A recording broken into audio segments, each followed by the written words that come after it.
क्या एक phone call किसी की पूरी जिंदगी तबाह कर सकती है? क्या एक तलाक की धमकी खुद देने वाले के गले का फंदा बन सकती है? और क्या अरसलान को अब एहसास हो चुका है कि वह जिस रिश्ते में कदम रख चुका है वहां से निकलना उसके बस की बात नहीं। आज जो सच सामने आने वाला है वह हर देखने वाले को हैरान कर देगा, क्योंकि एक तरफ फिजा का बढ़ता हुआ दबाव है, दूसरी तरफ जायशा की ऐसी चेतावनी जिसने अरसलान की रातों की नींद उड़ा दी है। आखिर ऐसा क्या लिखा था निकाहनामे में जिसे याद दिलाते ही अरसलान के होश उड़ गए? पूरी कहानी जानने के लिए वीडियो को आखिर तक जरूर देखिए।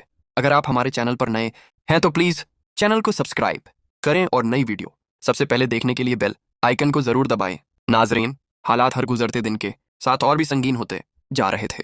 फिजा की एक फोन कॉल अब जायशा के लिए आने वाले बड़े तूफान की निशानी बन चुकी थी। दूसरी तरफ अरसलान का सब्र भी जवाब दे चुका था। उसे लगने लगा था कि अगर उसने जल्द कोई फैसला न लिया तो हालात उसके हाथ से पूरी तरह निकल जाएंगे। इसी बेचैनी में एक दिन अरसलान ने जायशा को साफ साफ कह दिया, अगर तुमने अपना रवैया नहीं बदला, अगर तुमने इस घर का माहौल ऐसे ही खराब रखा तो मैं तुम्हें तलाक दे दूंगा। यह सुनकर हर किसी को लगा कि शायद जायशा डर जाएगी, शायद वह अपने तेवर बदल लेगी, लेकिन हुआ बिल्कुल उल्टा। जायशा के चेहरे पर हल्की सी मुस्कान आई। उसने बिना घबराए अरसलान की आंखों में देखा और बड़े इत्मीनान से कहा, अगर तुम मुझे तलाक देना चाहते हो तो पहले वह कागज याद कर लो जिस पर तुमने अपने होशो हवास में दस्तखत किए थे। निकाहनामे की हर शर्त याद कर लो।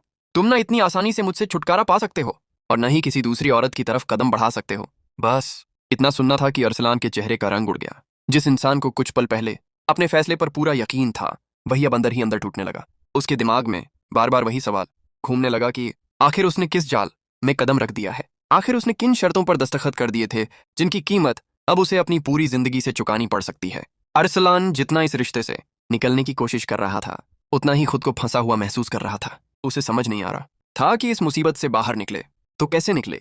लेकिन दूसरी तरफ फिजा बिल्कुल चुप बैठने वालों में से नहीं थी। वह लगातार अरसलान पर दबाव डाल रही थी। हर दूसरे दिन उसका फोन आता और वह सिर्फ एक ही बात दोहराती, तुमने मुझसे वादा किया था, तुमने कहा था कि कुछ ही दिनों में जायशा इस घर से बाहर होगी, अब और कितनी देर करोगे?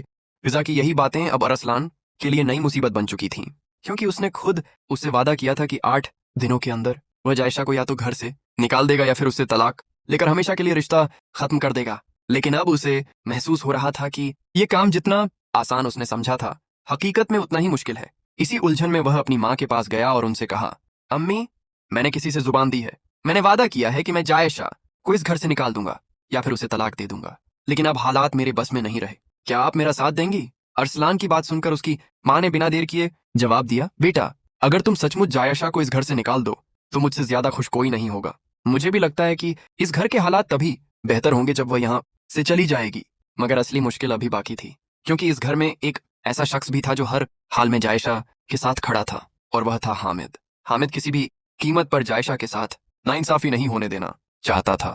वह हर फैसले को सोच समझ कर लेना चाहता था और बार बार यही कहता था कि जल्दबाजी में लिया गया फैसला पूरे परिवार को बर्बाद कर सकता है। उधर सुफियान भी लगातार कोशिश कर रहा था कि अरसलान और जायशा का रिश्ता किसी तरह बच जाए। वह चाहता था कि दोनों बैठकर अपने मसले हल करें, क्योंकि उसे साफ दिखाई दे रहा था कि कुछ लोग इस घर को टूटते हुए देखना चाहते हैं। अब सवाल यह था कि क्या अरसलान अपने किए हुए वादे को पूरा कर पाएगा? क्या निकाहनामे की शर्तें उसके रास्ते की सबसे बड़ी दीवार बन जाएंगी?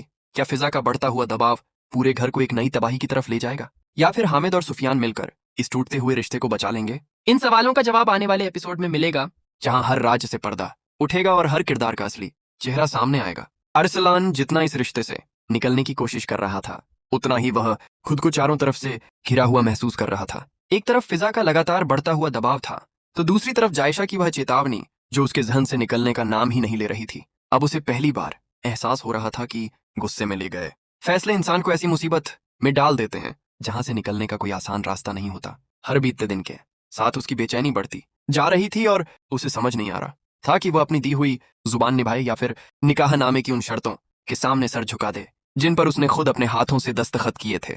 उधर फिजा भी बिल्कुल खामोश बैठने वाली नहीं थी। वह बार बार अरसलान को फोन करके सिर्फ एक ही बात दोहराती रही, आखिर कब तक इंतजार करूं? तुमने मुझसे 8 दिन का वादा किया था, अब दिन गिने चुने रह गए हैं, लेकिन जायशा आज भी उसी घर में मौजूद है। फिजा के ये अल्फाज हर बार अरसलान के दिल और दिमाग पर पहले से ज्यादा बोझ डाल देते। उसे महसूस होने लगा था कि अगर उसने जल्द कोई फैसला नहीं किया तो एक तरफ फिजा उससे हमेशा के लिए दूर हो जाएगी और दूसरी तरफ घर के हालात भी उसके काबू से बाहर हो जाएंगे।